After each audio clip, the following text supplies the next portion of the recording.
Okay, so we're going to try something new. We're going to try to do a lab using EdPuzzle so that you will stop along the way and think about what you are doing as you're doing the lab, and hopefully that will improve your learning. So we're going to continue looking at tension force. This is my second discussion, and we're probably going to have a third one with lab as well. So tension force and EdPuzzle lab. So I want to just give you a heads up about where we are eventually going. And that is, we want to understand kind of how much force there is in a spring as we pull it. And so I'll give you just a few seconds to kind of look at where we're going to be heading. We've got people pulling either end of a spring. What happens when we attach one end of a spring to a tree? What about if we have scales that people are pulling with? Will all the scales be the same value, or they be different values? Will you add them up? What happens if you pull someone with 2 horses versus attach one string to a tree? And then we have kind of microscopic models. So this is where we're heading. And as we go along, hopefully you'll see some of those. All right, so I've already done a lecture about the tension force. And hopefully what you learned from that one is we know that the electron cloud leads to a springy model of matter.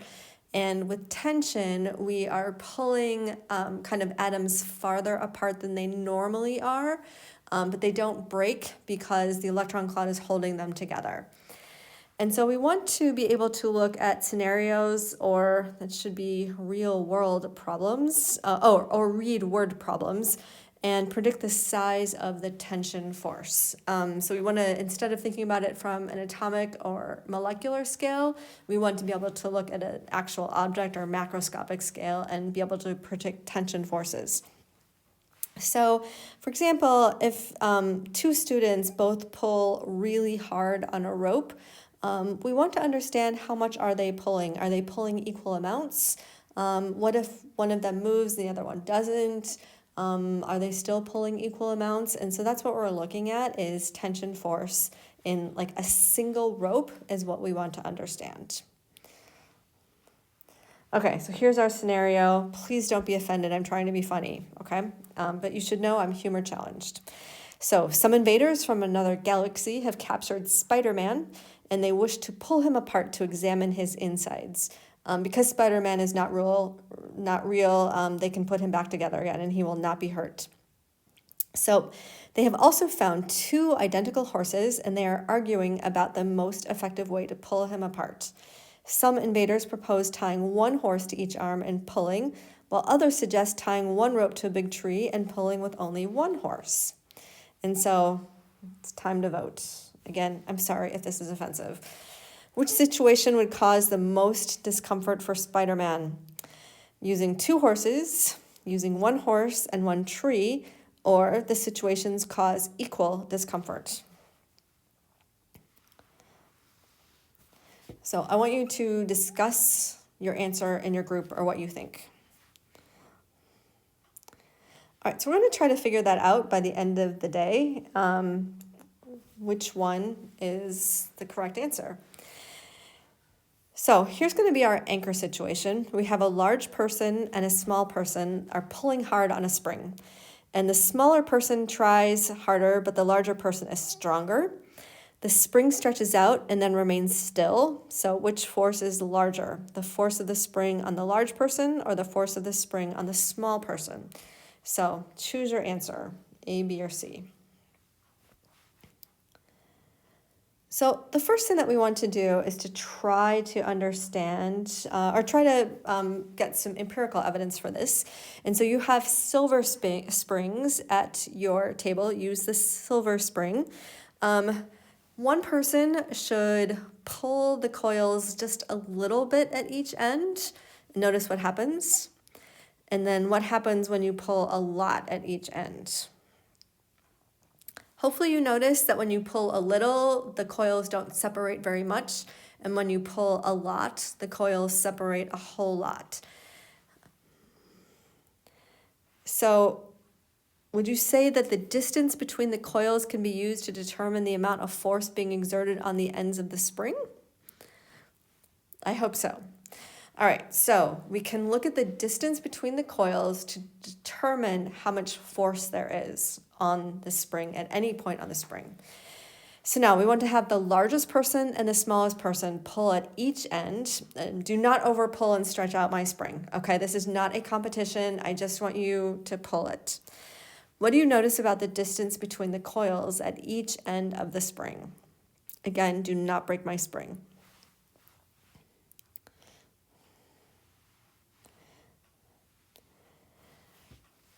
So the large and the small, so now we have a new example. The large and the small person are both pulling on springs connected by a rope, and there is no motion. If each person pulls with a force of 100 newtons, what is the force of the rope pulling on the right spring?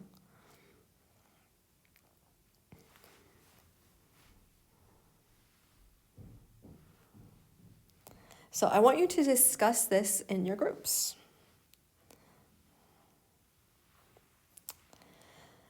All right, so we're going to actually try to demonstrate this to yourselves. So I have some 10 Newton spring scales. All this equipment is new, so please don't abuse it. So it's a 10 Newton maximum, and we want to attach one spring scale to each end of the fishing line. And 2 people pull, so 1 person on each scale, so that the scale reading is less than 10 newtons. So don't max out my scale. Then at the exact same time, you want to read the scales. You have to read them at the exact same time or you will get bad data. And if you get bad data, you'll get bad ideas and you will never be able to recover from your bad ideas. So read them at the same time. Okay. What do you find?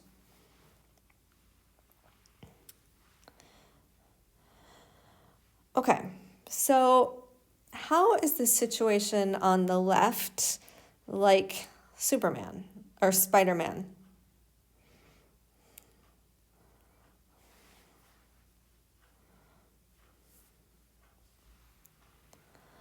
All right, so we've got another bridging example.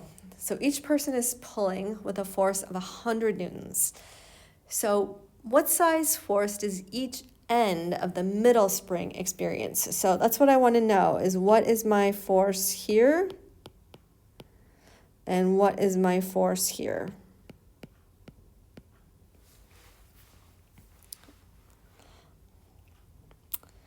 All right, so we're going to see if we can collect some data to figure it out. So on your table, there are 3 hopefully identical springs. There might be small differences. Ignore any small differences. So remember with the silver springs, we said that we can use the distance between the coils to determine the force on the spring. So rather than measuring the distance between each coil, because that would take an incredibly long amount of time, instead we're going to measure the length of the spring, and so that will include both the distance between the coils as well as the coil themselves. So we're going to measure the length of the spring as it is stretched. You only want to measure the length of the springs, not the loops at the end that are used for holding. So set up the scenario using paper clips with the 3 springs. You will have the springs will have different colors. So you have the loop, and then we have the spring, and then there's another loop. So remember, this is the length that you're measuring, and then you're going to insert a paper clip, and then here's another loop. Here's my spring, and then loop, and then the last paper clip, and then the loop at the end, and then here's my spring, and then the last loop. So again, you're going to measure the length of all 3 springs at the same time, or make sure that you do not move them. So measure them all at the same time. And what do you find? And I want you to think about how does the length of the spring correspond to the force on each spring? Okay, that's what we want to know. So based on what we found, what size force does each end of the middle spring experience?